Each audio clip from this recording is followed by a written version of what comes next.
All right. And we are back. My name is Christy. I am your host, and this is the New Black. It is a safe space that I've curated for Black millennial women to get into our experiences of navigating this world in a new way. And so this has kind of been my little place where I just kind of share my thoughts, experiences, and feelings, and hope that my fellow millennial Black women can relate. So, we're back. So, we can just jump on into it. But first things first, our libation of the night. Of course, I am sipping on the bubbly. I'm keeping it cute. I am actually trying to lose a little weight, so I'm not going hard on the liquor. And I'm not drinking my normal 1 bottle a day of champagne. I'm keeping it cute. But I have a lot of bubbles right now because I just started my Lux Lush series. And so if you're watching on YouTube, then go check it out over there. If you're listening, then go over to my YouTube and check out my Lux Lush series. We are on champagnes and we have touched on all the price points. So just go and check it out. Luxury is a lifestyle, not a price tag. So everyone deserves a lush, fully luxe or luxurious and lushful time. You know, I consider myself a luxurious lush.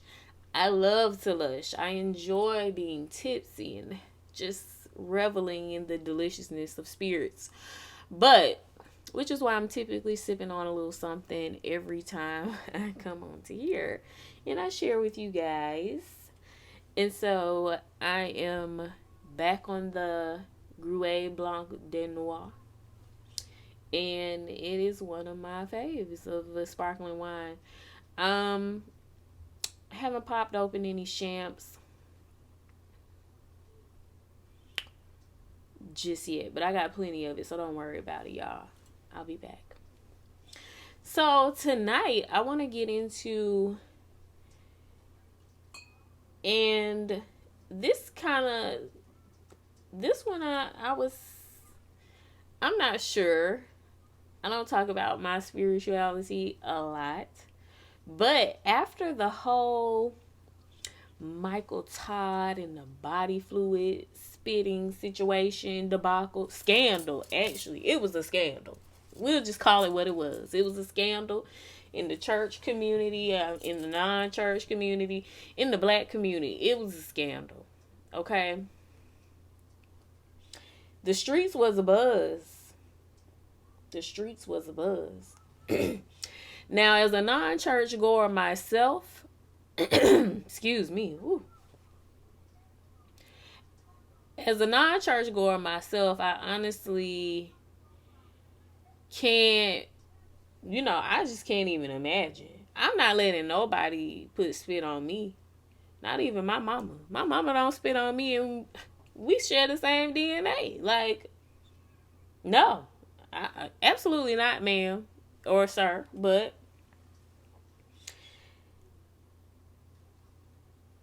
I say all that to say that I had an interesting spiritual journey. And honestly, I can say that leaving church and stepping away from the church actually fixed my faith in God for sure. Now, I'm a believer of God.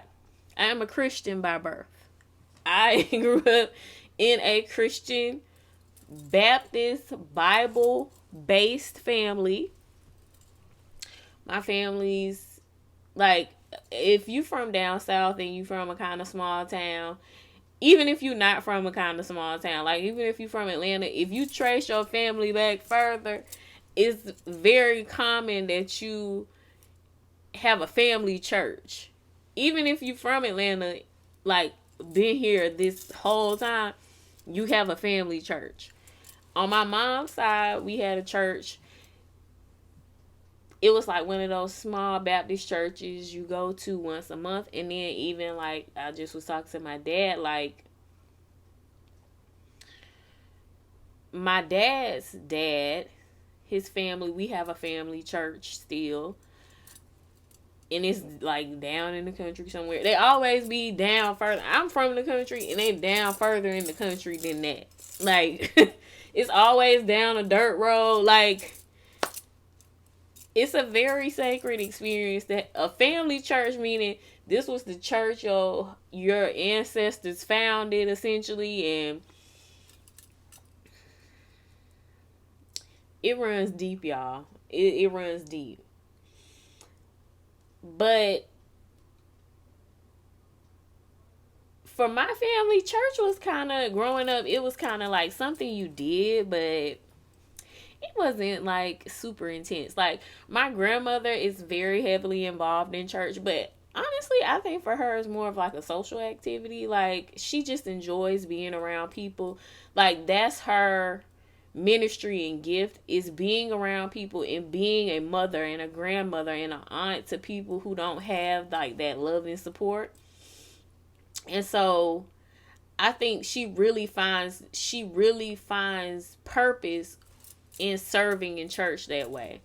And for my mom, I feel like we went to church wherever my granny went to church. So when she changed churches, we changed churches. Like that's how we did. We still went to church as a family like that. But it wasn't something we did all the time or frequently. It was something we did sometimes, and my mom did her best, but but personally, I wasn't offended by it. Church just felt weird for me. I have never felt completely comfortable in church. And it's not because I didn't feel close to God. It's just that sometimes what I believe in my heart and spirit felt was God was not the same energy I was getting at church. Anytime we went there, it was just like, it's not the energy I felt. Like, I knew God. I felt God all around me, in all my spaces. But when I got to church, I just didn't feel that same energy. Or what they was talking about, it just didn't feel like the God I knew deep down inside. And this was as a kid, like, even as a child.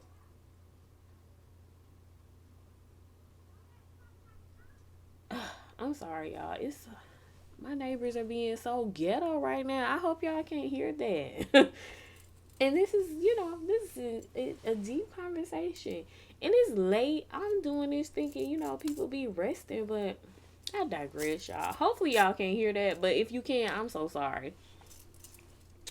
So, this always led to kind of complicated feelings, and at least for me, because I felt like just the experience of just like Jesus and God and talking to Jesus to get to God, it just felt weird. Like, why can't I just talk to God directly? Especially when I knew that I could, because I had done it. I just talked to God directly. The whole concept of it just felt weird to me. And so I went through a series of churches. When I went to college, it was done. Like, I was absolutely done with church. I had some very religious friends, and that's fine, but I was done with that. I was done with church. I'm not doing that anymore. Especially not there where I went to college. It was like, no, no, no, no, no, no, no. So, I just went on about life, figuring out my spiritual journey, and or not figuring it out. It was whatever. But of course, you know, you have that catalyst moment that pushes you back in the church and pushes you hard, baby. Like, it pushed you back in there so hard. I can't remember what it was that was the catalyst moment for me. But I had a work mom after graduation. I had got a job and I had moved to a suburb in Atlanta, and I had this work mom, this Ethiopian lady. And she used to bring me food and we would have lunch together. I stayed making me a work mom with people who would bring me food. It was a Jamaican lady at my first place. Oh, so good. Some of the best Jamaican food I ever had. But another story for another day. But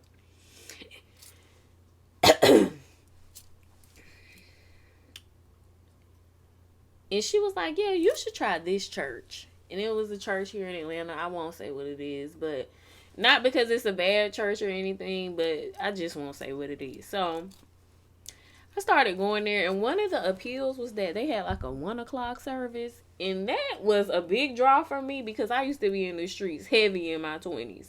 So, you know, I'm out.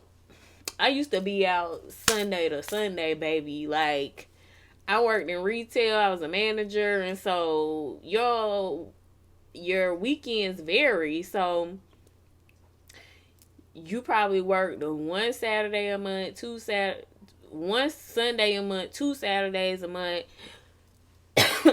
At any time, your weekend might be like a Tuesday, Wednesday, once a month. Like, you just had fluctuating hours. So I could be out Sunday to Sunday. I used to be in the dressing room, sleep sometimes from hungover.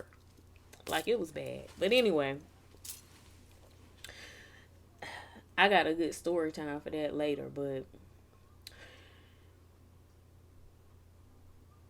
I started going to this church, and it really did speak to me. Like, it really spoke to where I was in that moment in time, and it made me feel like I belonged there. It was good. I introduced it to friends. It was a good space, and I went there for about a year.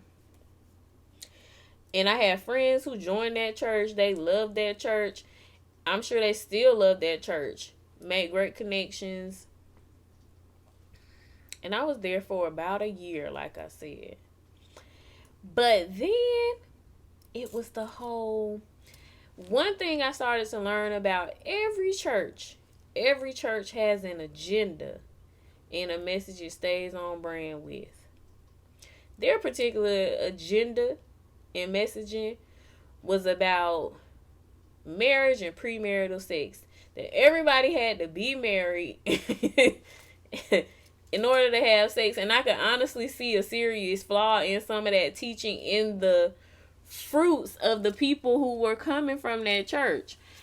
Again, I won't go too deep, but you can see when something is being pushed too hard or encouraged too much, that sometimes the fruit is kind of spoiling, not from what's outside the church, but probably what's spoiling from within.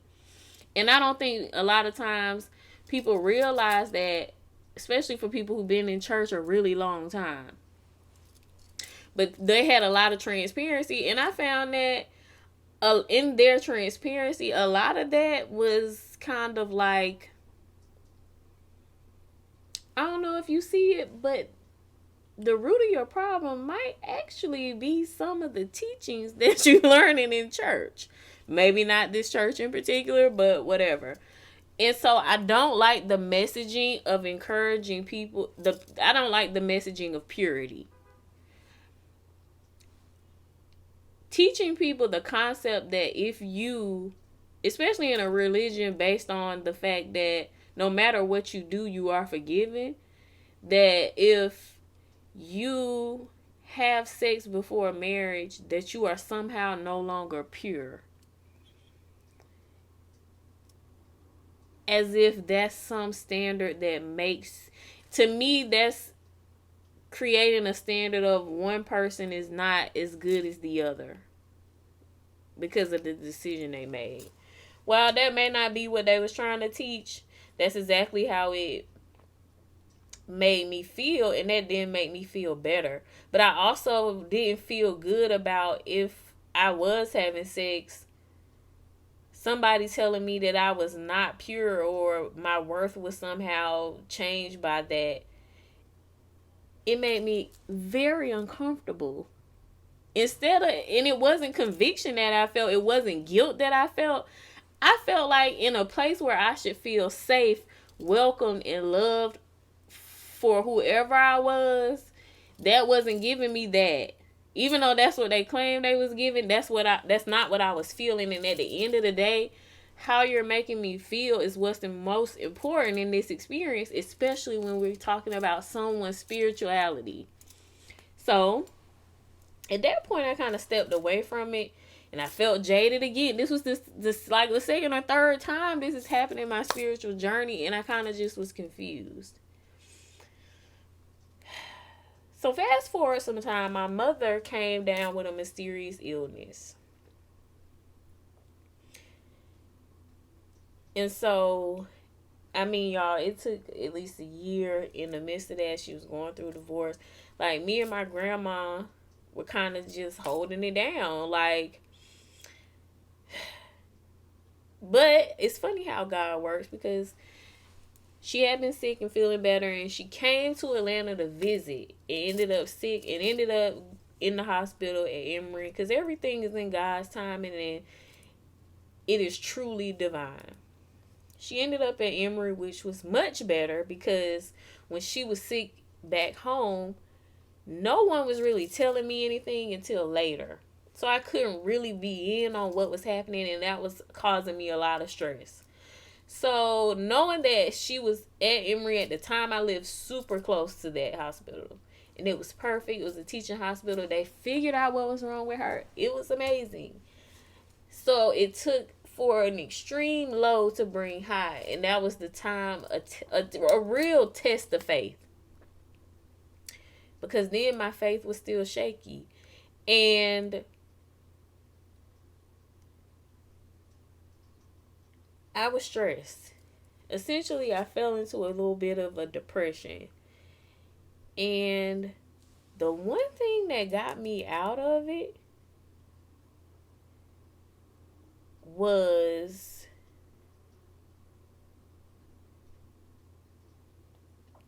meditation. I used to drive by this center that was near my house all the time on my way from work. And they would have a free meditation class on Wednesdays. And I was like, It was a Buddhist temple, actually. And I was like, But one day, I was down bad. And so I went there.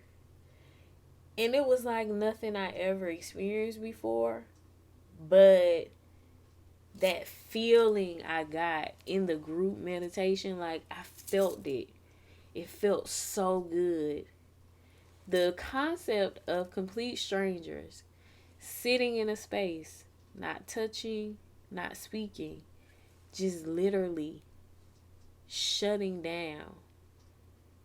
It was everything to me. Like, it was everything.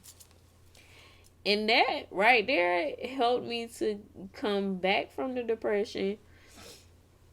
And it actually restored my faith, because that in those moments of quiet and clarity that I would get while I was meditating, that's when I would hear God so clear. Clearer than I had ever before. And that became my religion. I meditate. I pray. I sometimes read the Bible. Not really. Because what I need to know about God, I hear directly from God. I feel it.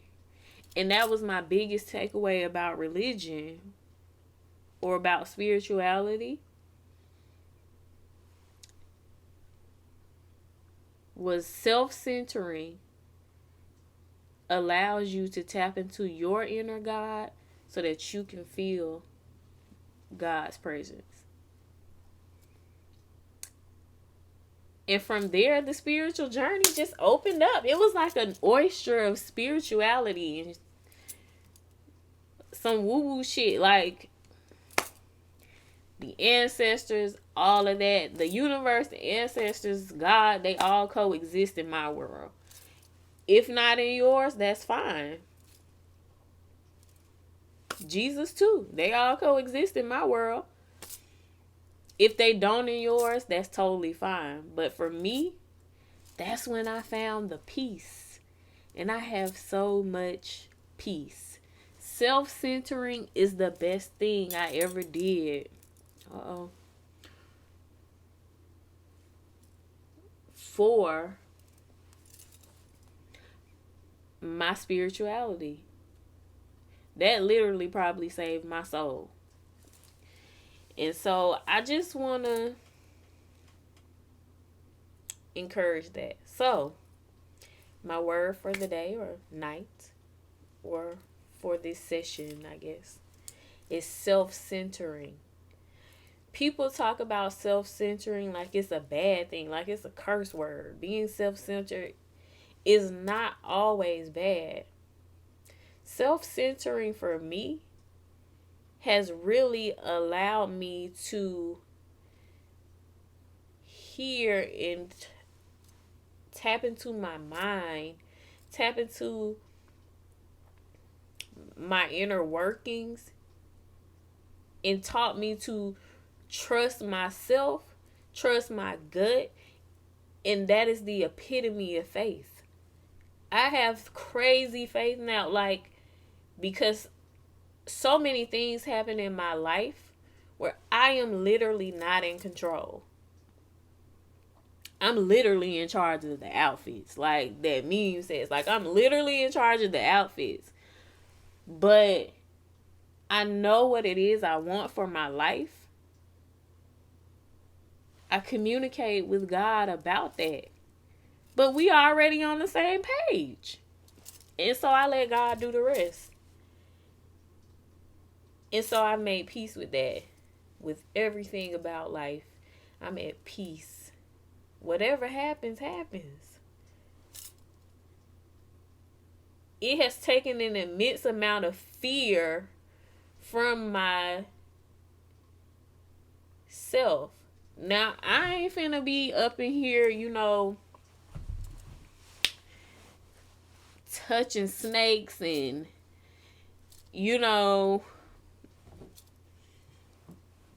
not keeping my head on the swivel. Now, we not doing that, but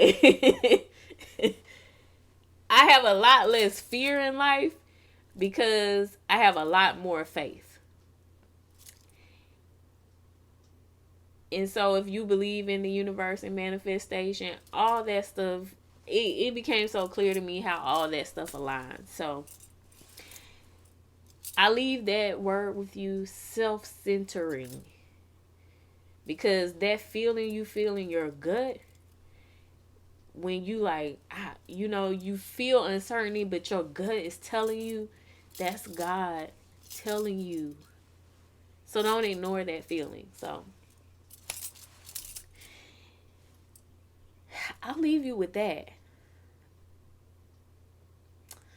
In the comments, though, tell me about your spiritual journey. This is a safe space.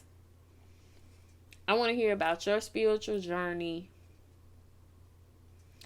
and how you feel about the concept of self-centering. Do you feel guilt about taking time and putting you first? Or